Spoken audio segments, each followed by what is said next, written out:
In spiritual life, one of the most confusing questions is this: do I need to become vegetarian? Can I continue eating non vegetarian food and still progress spiritually? These questions usually arise from sincerity. A person wants to walk correctly, he does not want to offend the divine. But most discussions stop at one point: eat this, do not eat that. That is not enough. A seeker deserves to understand why. Because without understanding, discipline can become rigid. And when discipline becomes rigid, it usually does not last. So let us look at this from both a practical and spiritual standpoint. In all dharmic traditions, whether yoga, Vedanta, or bhakti, food is not seen as mere nutrition. Food is energy, and that energy directly affects the mental state. What you eat influences how you think. How you think influences how you act. How you act shapes your destiny. That is why food is part of sadhana, not something separate from it. Lord Sri Krishna states in the 17th chapter of the Bhagavad Gita that there are three categories of food: Sattvic, Rajasic, and Tamasic. Fruits, vegetables, grains, and dairy products are Sattvic. They help make the mind peaceful and content. Very spicy, bitter, sour, and pungent foods like onion and garlic are Rajasic. They are generally avoided in deeper sadhana because they tend to agitate the mind and pull awareness outward. Meat, stale food, and alcohol are tamasic. They make one feel dull, heavy, and lethargic. Non veg also carries the fear and distress of the dying animal. Higher sadhana requires a predominance of sattva. That is why sattvic vegetarian foods, especially foods that are light on the stomach, are always encouraged. These foods help keep the mind calm and stable during mantra and dhyana. It is about energetic compatibility with higher states of awareness. One of the biggest mistakes in spirituality is applying the same rule to everyone. Instead of judging a person's food preference, we must understand the person's level of alignment.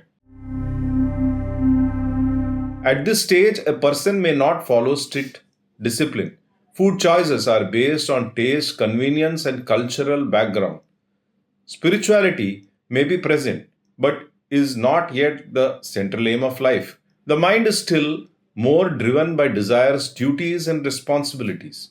So, naturally, food is just something one eats. And because awareness has not yet deepened, you cannot impose higher food restrictions. A beginner often asks, if food matters so much, why do I not feel any difference? The reason is simple. In the beginning, the mind is very dominant, so the subtle effect of food is not noticed so easily. But as sadhana deepens, even a small change in food can start feeling like a disturbance in meditation. That is when food discipline becomes necessary. So the question is, can a non vegetarian person do spiritual practice? Yes, certainly.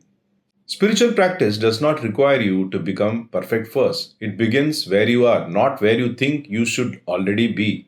If your practice is sincere and regular, you naturally begin moving toward the next stage. Your food gradually starts refining itself. As spiritual maturity begins to grow, the person starts noticing things internally. This food makes me feel heavy. I do not know why, but I feel restless after eating certain foods. I want to be more aligned. Earlier, food was eaten unconsciously. Now the seeker starts noticing its effect and begins reducing non vegetarian food without being forced. He may also begin thinking about onion and garlic. At the same time, there can be inner conflict. He may still want certain foods, but after eating them, he may not feel good.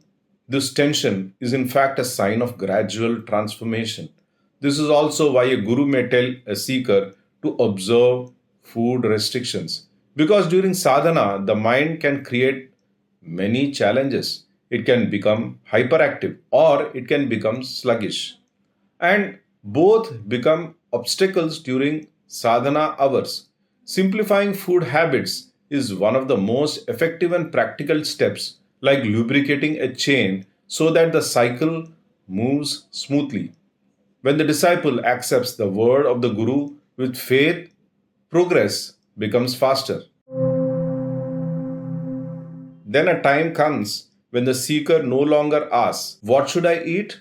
Instead, the inner question becomes, "What supports my connection with Bhagavan?" When that shift happens, food discipline no longer feels burdensome. It becomes natural because the inner priority has shifted toward Bhagavan. But one must understand something properly. You do not become a sadhaka merely by changing food. You become a sadhaka when your inner priority changes. When the priority becomes God realization, food starts changing on its own. Then you do not feel that you are giving up certain foods. Those foods begin to leave you naturally. If you eat something, acknowledge it honestly. Do not justify your habits, but also do not drown in guilt. Many seekers suddenly try to stop everything at once, but then the mind rebels, and that rebellion leads to frustration. So do not stop abruptly. Reduce gradually, observe the difference, and let the habit weaken over time. Before eating, mentally offer your food to Bhagavan. In spiritual life, offering Bhog is very important. That helps purify our thinking. But this is where conscience itself starts teaching the seeker. If non vegetarian food is cooked, the heart itself begins to resist the idea of offering that food to the Lord. That inner discomfort is itself a spiritual sign. So, spiritually speaking, vegetarianism is always preferred for one who is serious about spiritual growth. But remember this clearly: food is a supporting factor, it is not the whole of sadhana.